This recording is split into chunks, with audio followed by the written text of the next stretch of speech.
स्वर्ग की सीढ़ी है। तो स्वर्ग द्वार आने के लिए आपको कुछ इस तरीके से जंगल वाला और सीढ़ियों वाला मार्ग तय करना होगा। हमारे लगभग सारे सेनापति ढीले हो चुके हैं, लेकिन स्वर्गद्वार तक पहुंचने के लिए इनकी हिम्मत को बढ़ाए रखना होगा।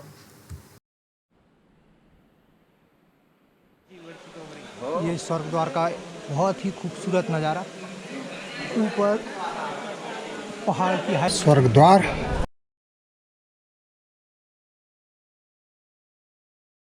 डे 2 नागद्वारी यात्रा शुरू हो चुकी है और स्वर्ग द्वार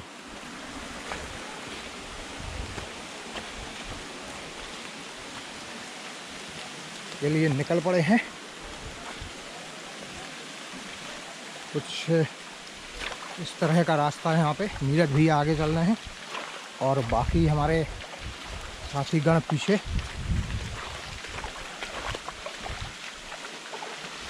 सीढ़ियाँ चढ़ना पड़ेंगी। स्वर्ग की सीढ़ी है।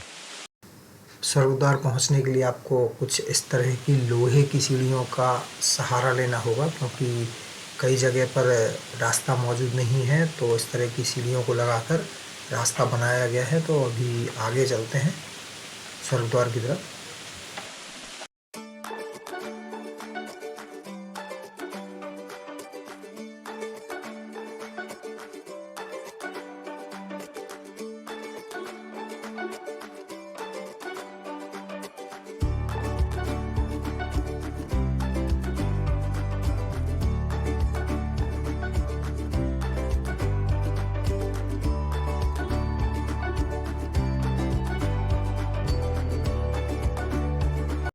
हमारे सारे सेनापति इस कठिन मार्ग पर ढीले पड़ते जा रहे हैं, लेकिन इनकी हिम्मत को हमें बनाए रखना होगा। स्वर्गद्वार तक पहुंचने के लिए बहुत ही ज़रूरी है।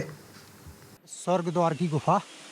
इस गुफा के बारे में बोला जाता है कि इसमें जो भी नींबू फेंकता है और वो नींबू अंदर चला जाता है, उसकी मन्नत पूरी होती है। तो हम चलते हैं अभी स्वर्ग द्वार की तरफ और गुफा को पास से देखते हैं।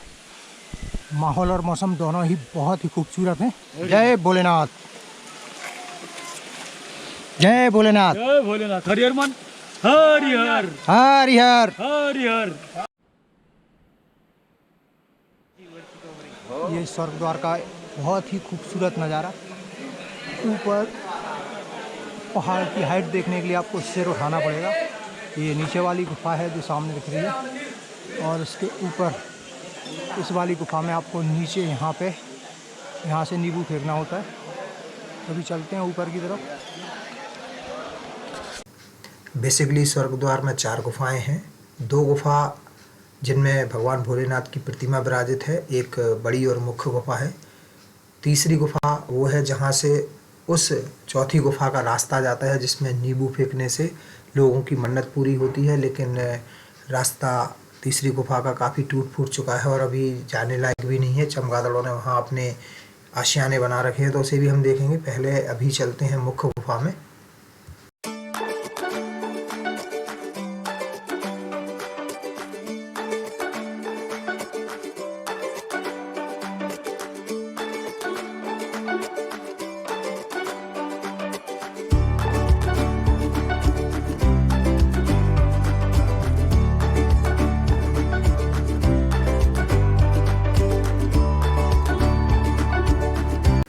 ये स्वर्गद्वार की मुख्य गुफा में विराजित भगवान भोलेनाथ की प्रतिमा है। स्वर्गद्वार ये है गुफा नंबर 1, और इसके बाद हम यहाँ से बाहर निकल के चलेंगे गुफा नंबर 2 में, जिसके लिए हमें थोड़े से अंदर जाना पड़ेगा, क्योंकि गुफा का लगभग रास्ता 10 मीटर के आसपास है और थोड़ा सा अंधेरा रहता है। तो अभी चलते हैं हम गुफा नंबर 2 में। कुछ इस तरह का रास्ता आपको तय करना पड़ेगा। लगभग 10 मीटर के आसपास गहरी गुफा है, जहाँ पे आपको काफ़ी झुककर या बैठकर जाना होता है। अंधेरा रहता है, तो इसके लिए आपके पास अच्छे से प्रकाश की व्यवस्था, टॉर्च या फिर फ्लैश लाइट होना चाहिए। मोबाइल की लाइट से भी काम आपका चल सकता है। ये देखिए, यहाँ से गुजर के हमें अंदर जाना होगा। देखिए सामने से भगतगण निकल कर आ रहे हैं, तो आप देख सकते हैं कि कितना सकरा रास्ता है। और यहाँ पे सावधानी बस एक एक करके अनुशासित ढंग से ही अंदर जाया जा सकता है। और जैसा कि बताया कि अंधेरा है तो प्रकाश या लाइट की व्यवस्था होना चाहिए। तो अभी जब तक हमारे सामने से भक्तगण वापस निकल के आते हैं हम इंतज़ार करते हैं, फिर उसके बाद अंदर चलते हैं गुफा नंबर 2 में विराजित भगवान शंकर के दर्शन करने के लिए।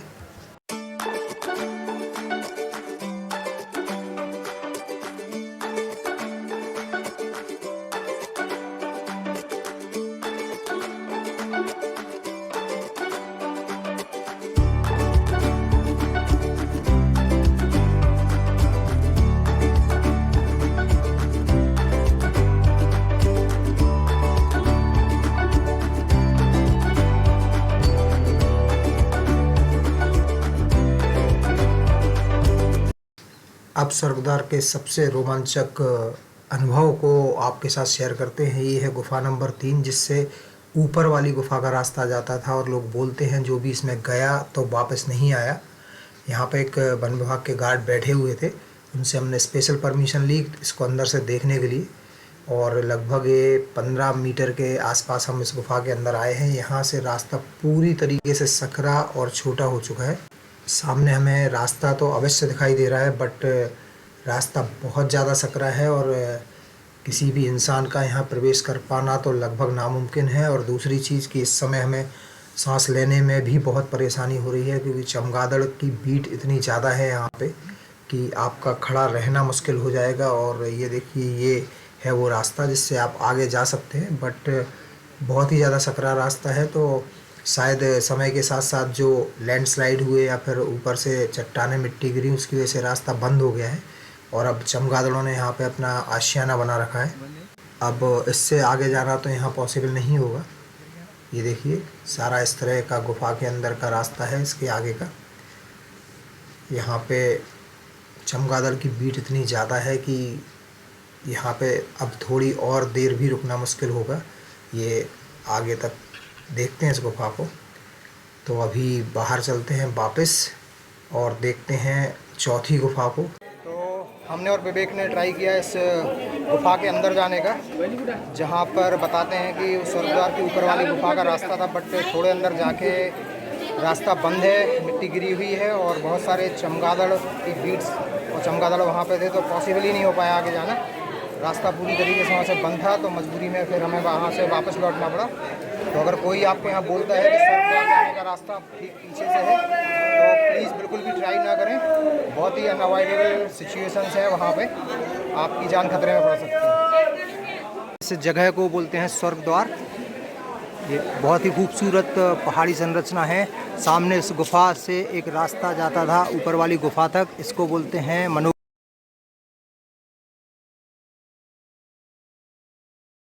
गुफा।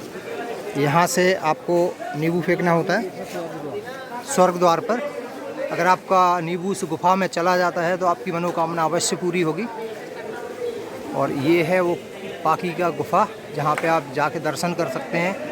ऊपर वाली गुफा जाने का रास्ता बंद हो गया है अभी। आपको अपनी एक मनोकामना पूरी करने का प्रयास पड़ेगा 3 रुपये 33 पैसे में, यानी 20 रुपये के 6 नींबू। तो आइए अब देखते हैं उस परंपरा को, उस मन्नत को जो लोग यहाँ पे बोलते हैं। विवेक ट्राई कर रहे हैं नींबू को उस गुफा में फेंकने के लिए। बहुत सारे भक्तगण यहाँ पे आकर नींबू खरीदते हैं और इस तरीके से प्रयास करते हैं कि उनका नींबू उस ऊपर वाली गुफा में चला जाए। और जिस भी व्यक्ति का नींबू उस ऊपर वाली गुफा में जाता है तो ऐसा मानना है कि उसकी मनोकामना पूर्ण होती है। तो ये थी हमारी स्वर्गद्वार की यात्रा, और सामने है हमारे स्वर्गद्वार की 3 गुफाएं, जिसके हमने यहाँ पे दर्शन भी किए और नींबू फेंकने की जो परंपरा है उसका भी निर्वाह किया। और 3 नींबू तो हमारे भी गुफा में के अंदर चले गए, और मन्नत क्या मांगी वो आपको बताएंगे नहीं। अभी हम चलने वाले हैं चिंतामन गणेश के लिए, जो कि सेंटर पॉइंट होता है इस यात्रा का। तो स्वर्गद्वार की यात्रा आपको कैसी लगी, एक कमेंट करके अवश्य बताइएगा।